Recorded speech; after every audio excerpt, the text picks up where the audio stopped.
agradecer a Deus a oportunidade de estar aqui junto com os irmãos para adorar e bendizer o nome do Senhor. Agradeço também pastor Sérgio, pastora Leia pela recepção que a minha família teve aqui desde a entrada da igreja. Muitas pessoas apertando nossas mãos, nos abraçando, e nos sentimos envolvidos pelo calor humano dos irmãos e pelo carinho. E quero desejar a todos os irmãos aqui, desde a ovelhinha mais simples e humilde até os pastores desta casa, toda sorte de bênçãos espirituais e materiais em Cristo. Também dizer que a peça foi de um tremendo bom gosto, muito bem feita.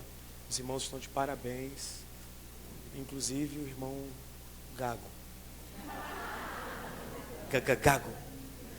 Meus parabéns e que Deus continue abençoando os irmãos. Texto de Eclesiastes, capítulo 11. Livro de Eclesiastes, capítulo 11. Versículo 1. Lança o teu pão sobre as águas, porque depois de muitos dias o acharás. Amém? Amém. Graças a Deus, irmãos. Podeis assentar.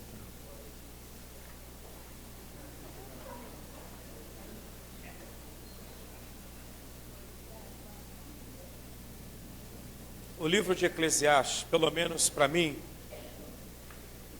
foi um dos livros, ou talvez o livro que mais me despertou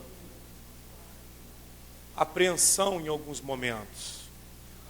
Eu me lembro alguns novos convertidos, principalmente por causa da maneira como se pregava Apocalipse alguns anos atrás.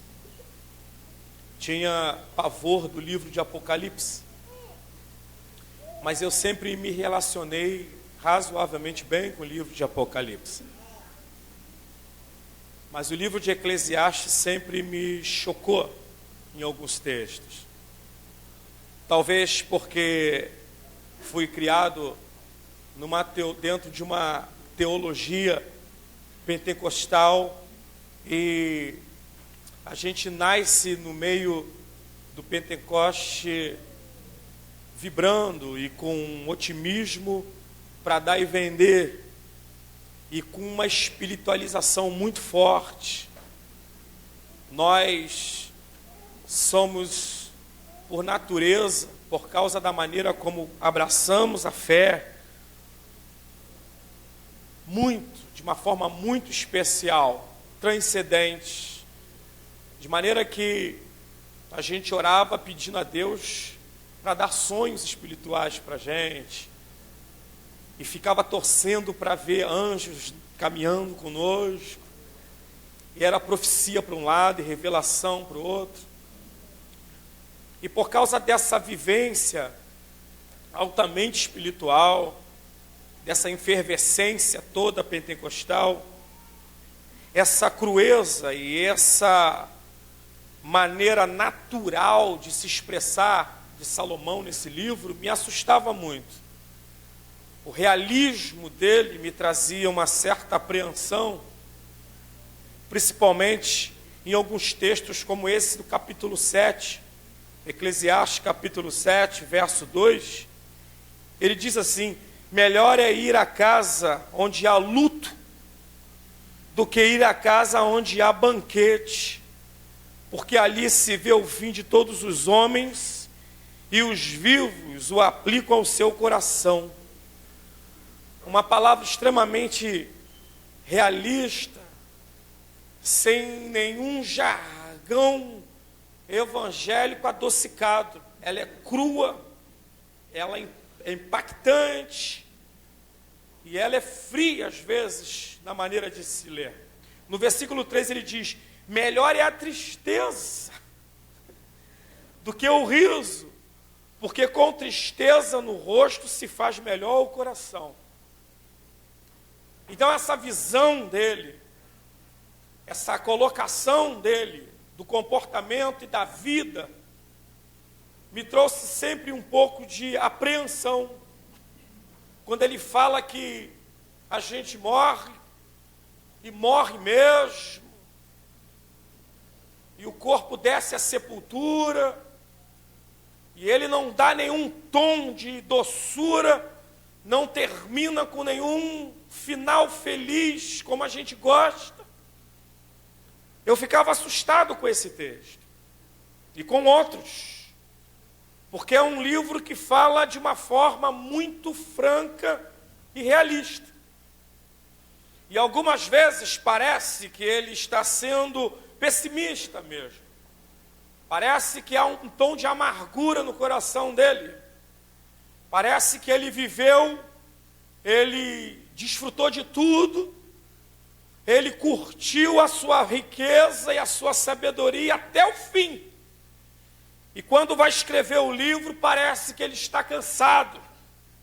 Um cansaço existencial, e faz com que ele comece a escrever as coisas num tom um tanto quanto amargo. Olha, a vida é assim mesmo.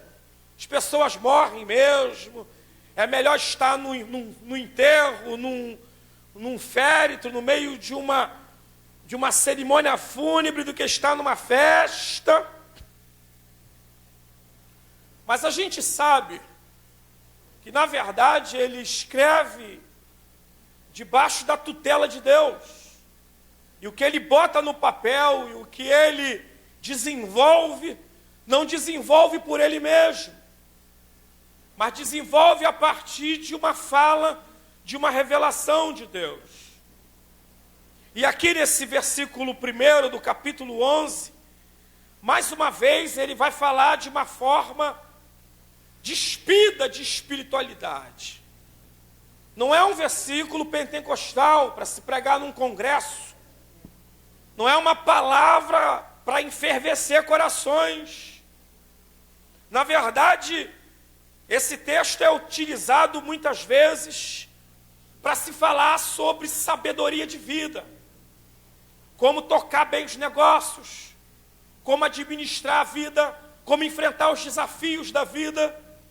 É uma palavra muito mais para as nossas caminhadas naturais, cotidianas, do que para alguma informação, do que para algum elevo espiritual, devocional. E ele vai falando aqui sobre realidades da vida de novo. E ele diz aqui, entre outras coisas, que a gente não sabe o que vai acontecer no futuro. Ele diz aqui, ele deixa bem claro que nós não temos capacidade espiritual para prever o futuro. Que a gente tem que andar no caminho da previdência, porque nós somos limitados e a gente não sabe o que vai acontecer amanhã. Ele fala coisas desse nível, nessa direção. Agora preste atenção, porque nesse texto ele trabalha com alguns elementos importantes, dos quais eu queria compartilhar rapidamente com os irmãos, e de alguma forma extrair algumas lições importantes para nossas vidas. Em primeiro lugar, Salomão apresenta aqui uma porção d'água que nós acreditamos ser um rio. Ele apresenta aqui um rio. E esse rio que ele apresenta aqui, por causa da maneira como ele fala, lança o teu pão sobre as águas, esse rio ele toma forma do curso da vida. Porque na verdade é uma palavra metafórica. Ninguém aqui está ensinando ninguém a jogar pão literalmente no rio, nas águas. A fala dele é uma fala que trabalha em cima de simbolismos. E ele está falando de uma forma maravilhosa sobre a vida. É como se ele dissesse que a vida é um rio caudaloso, que corre, que flui, e que nós devemos lançar nosso pão sobre as águas desse rio. E se esse rio é colocado no texto como um simbolismo da vida, então a gente consegue entender bem isso, porque como a vida, o rio, ele é alguma coisa que corre, que vai, que deságua, que passa. As águas que você vê passando à sua frente, não verá mais. São águas em curso, como a vida é. A vida com a sua velocidade, a vida com a sua dinâmica, ela pode sim ser representada por este rio. Em segundo lugar, a vida é como um rio, porque o rio é conhecido como fonte de água viva. É viva porque é uma água em movimento, é uma água em dinâmica ação na história. A água não é algo, a água de um rio não é algo estagnado, parado, paralisado. A água de um rio é força, é poder e movimento. Então, esse rio também, ele pode simbolizar a vida para a gente, por causa dessa maneira viva, avivada, de brotar na fonte e correr vida fora. Além disso, esse rio simboliza a vida, pode simbolizar a vida, por causa desse circuito, porque ele sai, ele nasce, roda os circuitos da terra e volta. E depois ele vem novamente, fazendo o seu percurso, como artérias num corpo regando a terra. Assim é a vida. A vida é marcada por coisas que vai e que vêm, coisas que foram e que poderão ser novamente. Assim são as coisas na vida. Agora preste atenção, porque se esse rio simboliza a vida, se ele serve, se ele presta para nós nessa noite, como simbolismo da vida, então ele tem, no mínimo, duas representações da vida. A primeira é a representação realista, como nós lemos aqui em Eclesiastes, o livro do realismo, da realidade cruenta e fria da vida. Se esse rio simboliza a vida, então, em primeiro lugar, ele representa a vida na sua realidade nua e crua, a vida dos jornais, a vida das reportagens, a vida dos fatos, dos acontecimentos desse planeta. Em primeiro lugar, água corrente é água que leva coisas. Guarda isso no teu coração. Então esse rio simboliza as perdas que a gente sofre. Quantas casas não foram levadas pelo rio? Se o rio simboliza a vida, então a gente perde coisas, perde valores. E quem sabe você é alguém com muitas perdas na vida. Perdas que essa água que simboliza a vida te levaram. Valores, pessoas que te eram queridas e que te faziam bem. E que te separaram delas por essas águas impetuosas que levaram. Às vezes eu penso que o rio é uma corrente de água que vai de frente para trás. Na vida, se a vida é um rio, então a gente caminha correnteza acima. Porque a vida passa pela gente como um rio e leva embora coisas que a gente amava. Então esse rio, se a gente olhar para ele de forma realista, porque o realismo é isso. Como o pastor Sérgio falou aqui, a peça trouxe momentos de descontração e alegria, mas na realidade deles ela não tem riso. Porque a vida é assim, às vezes cruenta, fria e realista. Simboliza as perdas. A força da água do rio simboliza essa força que vence a nossa resistência. E quem sabe você vem enfrentando, além de perdas na vida, você vem enfrentando uma luta contra uma correnteza. A tua vida é um rio que jorra contra a tua vida, a tua existência. E você vem tentando nadar rio acima até hoje. Algumas pessoas, elas enfrentam correntezas mais que as outras. E quem sabe você entrou aqui cansado, exausta, de tanto lutar contra a correnteza que é a tua vida. Um rio impetuoso, caudaloso, inflexível, que não se importa com as tuas dores ou com os teus queixumes. Um rio forte, que você enfrenta na tua vida. E não tem bote, não tem salva-vidas, não tem ninguém que te coloque à margem. Muito pelo contrário, a vida diz para você todo dia, tu tem que nadar. Esse é o teu quinhão, tu tem que nadar mesmo.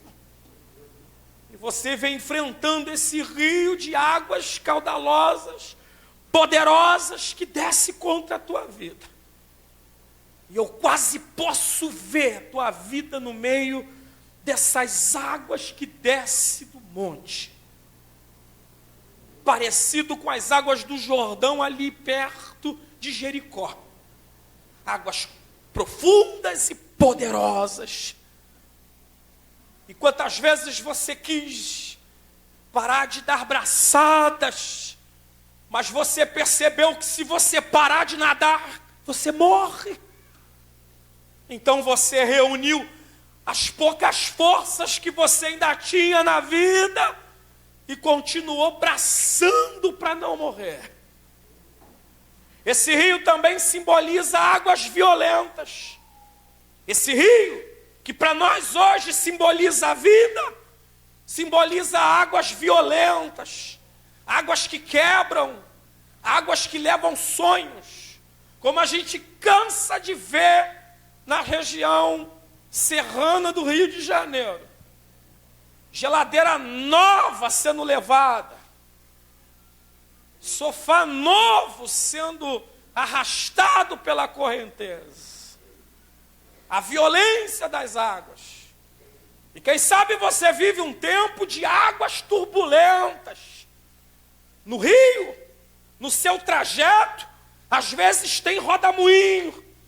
E quem sabe você está rodando na ciranda do rio, pedindo misericórdia a Deus. Entrou aqui hoje com um grito de socorro, porque as águas estão te rodando, e você não tem chão para colocar o pé. Você está rodando sem chão debaixo dos pés. Um realismo doloroso.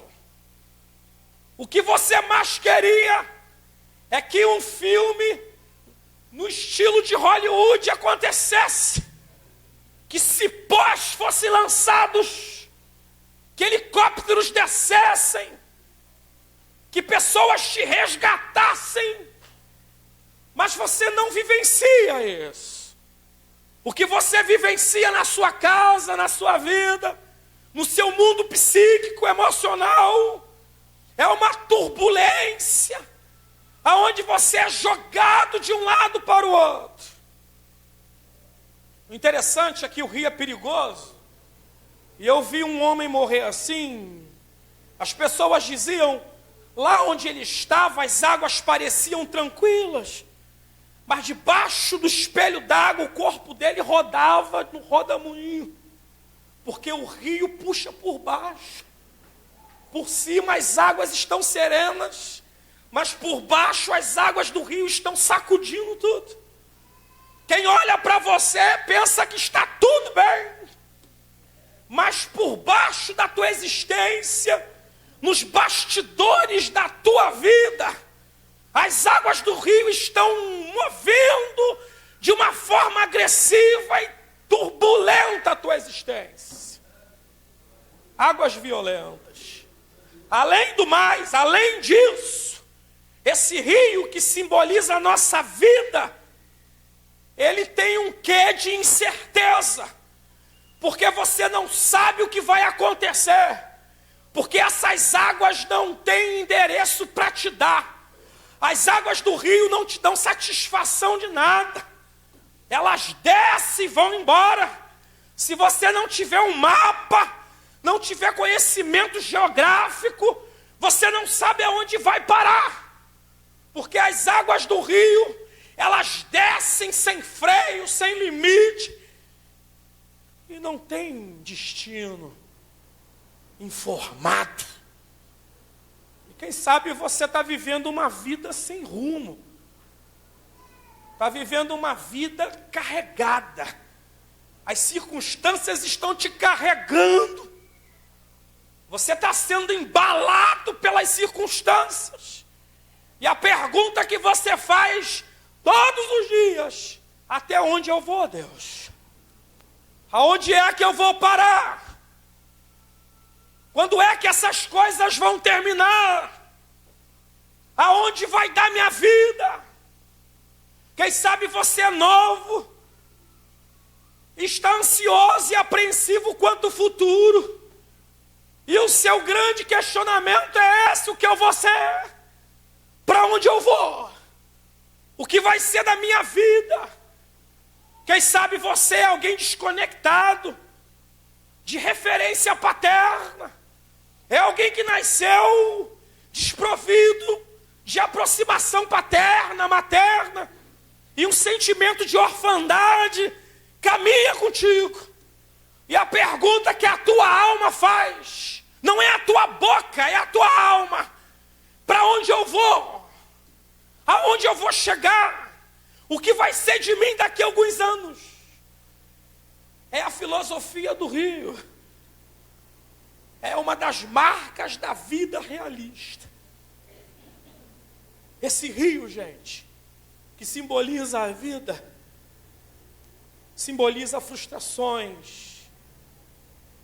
Quando a gente se decepciona na vida, simboliza ingratidão, simboliza tristezas.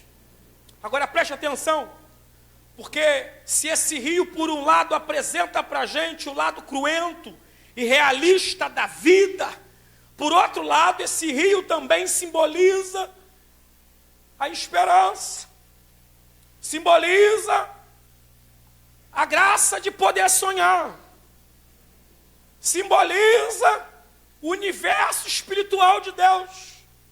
Porque o que dá sentido para esse planeta caótico, o que dá sentido para essa vida cheia de calor, essa vida marcada pela poeira, pelo cascalho, pelos espinhos e pelos abrolhos, é a vida de Deus, é o mundo de Deus, um mundo marcado pela natureza de Deus, porque em Deus está intrínseco a esperança.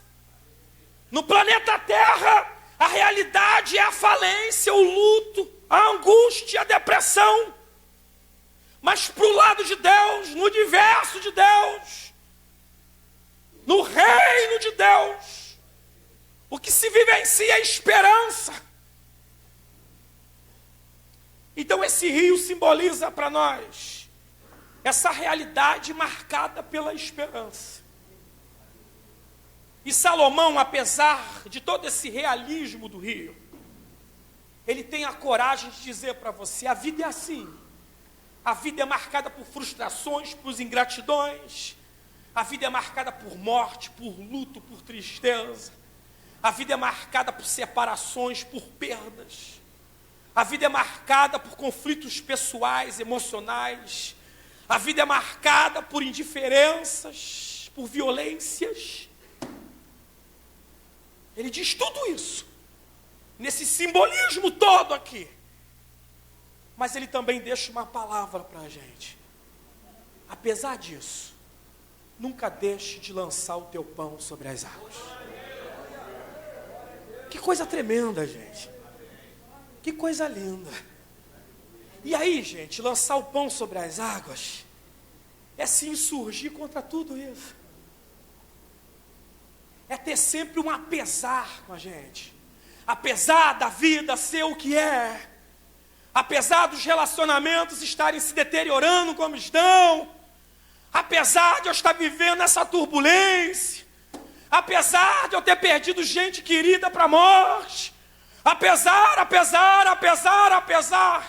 assim mesmo, acima de tudo, vou lançar meu pão sobre as águas. Que coisa linda! Num rio que representa tanta cruência, num rio que representa tanta dureza, tanta aspereza, num rio que representa um realismo tão forte, tão deprimente, porque o realismo tomado em doses excessivas mata. A gente tem que ter o pé no chão, temos que ser realistas, mas nem tanto. Realismo demais mata a esperança. A gente tem que andar com a mente no céu. Temos que ter essa mente realista, mas precisamos ter também coração na mão de Deus. Lembra dos realistas do livro de Números? Quando os espias realistas disseram: tem gigante lá, a terra é boa, o fruto é bom, mas os homens devoram. Os homens que estão lá são devoradores. São pessoas amargas, terríveis, poderosas, são gigantes. Um realismo doentio, que embaraçava o coração deles de crer na poesia, na beleza, na esperança. E o que Deus queria não é que eles ficassem mergulhados no realismo, é que eles tivessem a fé, conscientes de Josué e Caleb. Josué não é alienado, Josué não é alguém utópico, ele não vivia debaixo do manto da ingenuidade, ele não era alguém tolo, ele não era alguém de retardamento, que vivia e sofria de um retardamento mental. Josué era alguém que era realista. Realmente tem gigantes lá, mas não perdeu a doçura de Deus. Não perdeu essa capacidade de acreditar para além do realismo. E ele dizia: tem gigantes lá, mas Deus nos deu a terra. Que coisa linda! Foi o discurso deles naquele dia infernal. O populacho envenenado, embebido pelo ódio. Moisés encurralado num canto. Eles entram no meio da turba e dizem: calma, tem gigantes lá, mas Deus nos deu a terra.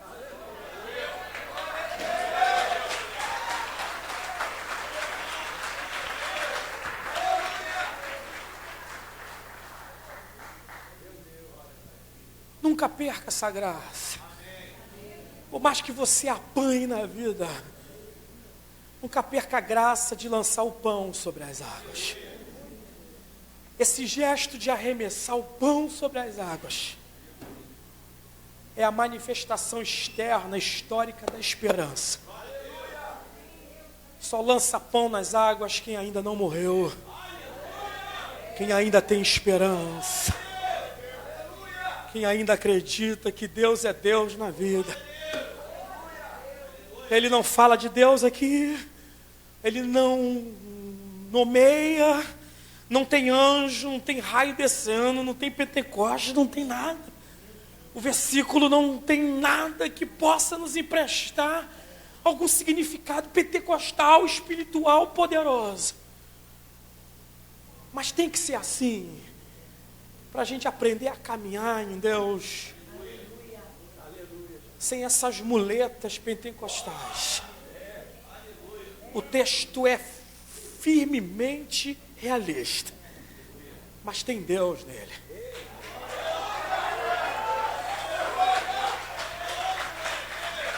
Sabe aonde está Deus? Deus está vivendo, agindo no lançar do pão. É quando você lança o pão, você revela Deus na vida. Porque Jesus foi esse pão lançado no inferno. Ele vem para Galileia, uma terra de gente endemoniada, confusa, uma terra de injustiça social, uma terra marcada por desigualdade, por violência, estupidez. Mas ele vem curando a terra. É esse pão que se lança. É esse pão que cura. Que não tem medo de cair dentro do caos para fazer diferença. Você está entendendo isso? No nome de Jesus. Eu paro por aqui e quero orar contigo hoje. Porque Deus está falando contigo para continuar lançando o pão da doçura dentro da tua casa. Quem sabe por causa das lutas você parou de lançar pão. E quando você deixou de lançar o pão, você disse para Deus, perdi a esperança. E nessa noite Deus está falando contigo. Lança o pão. Lança um pão movida pelo meu espírito. Não precisa ter sensação de poder na vida. Não precisa esperar a tua vida emocional dar uma reação positiva. Vai com a razão mesmo. Vai com a razão. Vou lançar porque existe Deus na terra e pronto. Você está entendendo? É o que Deus está falando contigo hoje. Interessante é que existe duas palavras aqui que adoece a gente demais. Ele diz assim: lança o teu pão sobre as águas, porque, vírgula. Primeiro ele fala depois. E a gente não aguenta o depois. Vamos falar a verdade. A gente nasce num mundo imediatista. Nosso coração é um coração apressado. E às vezes a gente enfrenta problemas para solução para ontem. Quem está em estado terminal de câncer, não aguenta o depois. Quem está desempregado já há um tempão e as crianças recebendo bolsa de amor, não aguenta o depois. Quem está vivendo debaixo do tacão de um casamento hostil, adoecedor, esmagador, não está aguentando o depois. Mas o depois está aqui no texto. E não dá para a gente passar uma borracha e tirar. Está no texto, depois. E quem sabe você está com essa fala de Deus para a tua vida, depois. Depois. Depois. A segunda palavra é uma frase. Ele diz assim: muitos dias. Meu Deus. Muitos dias. Como é bom quando alguém marca uma data para a gente. Mas o texto está muito vago. Ele diz depois de muitos dias. Não diz o tempo, não marca a data, não tem nada marcado.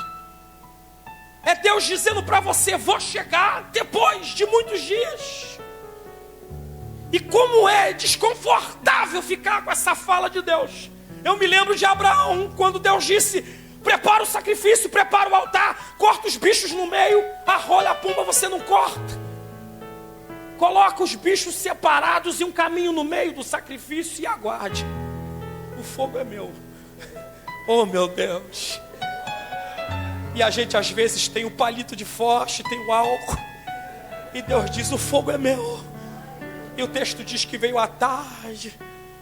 E os urubus tentando comer o sacrifício dele. E ele enxotando o urubu para lá e para cá.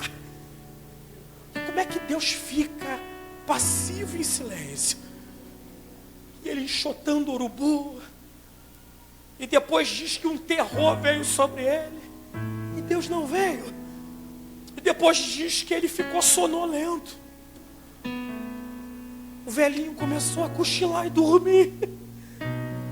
E lá pela madrugada, a por isso que é bom, gente, esperar em Deus. Lá pela madrugada, uma coluna de fogo veio descendo do céu. Um fogo de natureza divina, ninguém ateou ele. Não foi aceso pelo álcool, pela gasolina. Não foi aceso por ninguém querendo te ajudar. Veio de Deus. E nessa noite, quem sabe você está vivendo depois e os muitos dias de Deus. Mas eu termino deixando para você essa palavra. O versículo tem uma promessa. Não tem anjo, não tem vento impetuoso, não tem fogo, não tem língua estranha, mas tem promessa. Tem uma promessa aqui embutida.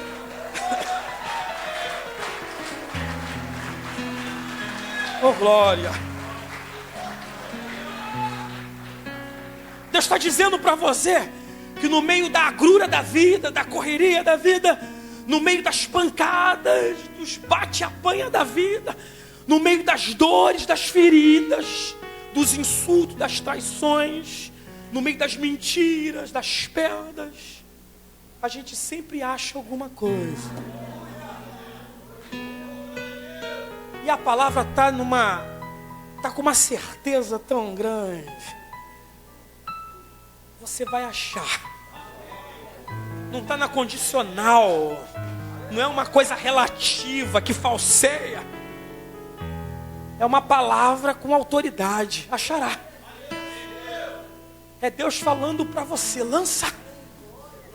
Mas lança a partir de mim, lança.